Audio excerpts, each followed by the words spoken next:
Sanibonani bafowethu, ngiyathemba nonke futhi niyaphila, ngibuye futhi. Eyi, kule ndaba siy'tholayo nje lapha la ey'nkundleni zokuxhumana ko-Facebook. Eyi, and ziyathusa makuwukuthi ziyiqiniso, kodwa nje kubukeka ukuthi ziyiqiniso sometimes, ya. Yazi nginokuthi ngithe ngiyacheka nje ngibona isithombe sikaSalim, manje uSalim wonke bafowethu eyilusele iy'nkomo zakhe, okukhomba ukuthi ejimini akasayi, futhi ngamanye amazwi usemakhaya, futhi into ey'bandakanya nejimu ayisekho. Cabanga umdlalo omuhle kanje bafowethu, ukuthi iPirates kungani ingamdedelanga ngoba bekuyisiqala nje, ngoba bekuyi-transfer window nje. Kungani ingamdedelanga bafowethu? Ngoba i-Chiefs bekubukeka ngathi ebimfuna i-Chiefs. Mawukuthi vele uSalim akasajimi ne-Pirates, noma wehlile waya emakhaya, wayohlalela emakhaya, ngokuthi alisekho ubumbano ethimini, ngoba phela asikho i-statement esizwakalayo esithi uSalim uney'nkinga nethimu, asikho, kuthulekile. Kodwa ey'phuma iy'ndaba zithi uSalim akajabulile ngomholo wakhe kuBhakaniya, yabo. Okube kuhle ukuthi kwi-Pirates-ke iyasikhipha i-statement ukuthi bona noSalim bame kuphi, yabo, bame kuphi, ukuze ama-team mawukuthi yona ayisayimisela ukuba naye noma ukumgcina, bakhona amanye ama-team ukuthi afake i-offer, yabo, bemdayise.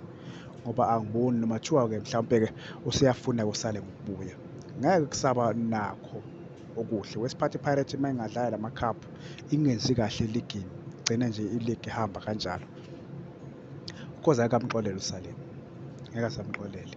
Bephume futhi kwi-CAF, of course angeke amxolele uSalim, yabo, vele uyomchitha, yabo. Uma kuthiwa nje abasadobha ikhaphu emva kwala ngoba nje bebuye kushawe i-Sundowns 4-1, bese bengatholi ikhaphu, uKhoza ngisho ngeke aze amxolele uSalim, vele uyomriliza, yabo. Uzombeka ebhentshini yonke le season, maybe besayisayinela i-contract ne-team ayithandwa nguye, or ngoba phela kube befuna ukumdayisa, cause ngabe umdayisile ngoba kwi-transfer window ivuliwe ngoJanuwari, kodwa kubukeka ngathi lokhu kushaya indiva, yabo.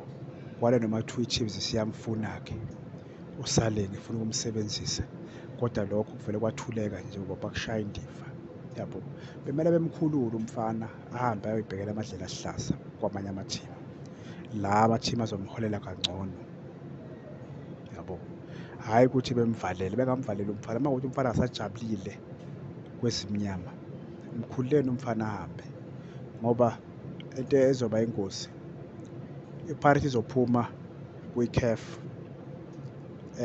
bese abantu bekhala ukuthi uphi uSalim, and uKhoza uzomzonda kangangokuba uma kuwukuthi usesene-contract na-next season, ngeke aze amdlalise futhi, ngeke aze amdlalise. Kuba ngcono uma kuwukuthi i-contract yakhe iyaphela end of the season, bangakhona ukumchitha. Mara uma kuwukuthi i-contract yakhe na-next season isasekhona, kumele ukuthi bamdayise, ngoba uKhoza ngeke uKhoza uzovele athi uKhoza akasadlaliswa uma kuwukuthi bazowathi uzogela amakhaphu asele, yabo. So nje, hheyi, kunzima kakhulu bafowethu, kunzima. uSalim besimfuna thina siyi-Kaizer Chiefs, besimdinga, and bezoba nomthelela omkhulu kabi, omuhle kabi futhi lapha eqembini le-Chiefs, omuhle. Ngiyabonga bafowethu.